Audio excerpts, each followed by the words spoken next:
അപ്പൊ എനിക്ക് സർപ്രൈസ് ആയിട്ട് ഇപ്പൊ ബർത്ത്ഡേ ഗിഫ്റ്റ് ആണോ? ഒന്നുമില്ല, എടുത്തു. എന്തുവാ ബർത്ത്ഡേ ആയിട്ട് കൂട്ടിക്കോ. എന്തൊരു പറ്റിക്കാനാണോ? പ്രേമാണോ? ആണ്. രാജസ്വാർത്ഥം.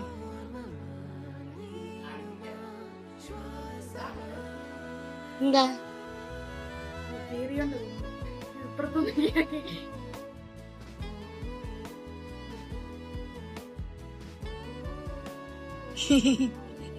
പട്ടിയോ?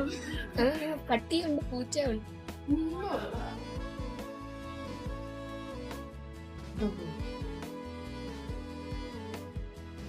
ബർത്ത്ഡേ ഗിഫ്റ്റ് ആണോ? യെസ്. ബർത്ത്ഡേക്ക് കൊടുത്തില്ല കൊത്തിന് ഗിഫ്റ്റ്. ബർത്ത്ഡേ ഗിഫ്റ്റ് ഇപ്പഴാണ്. പിന്നെ കൂടെ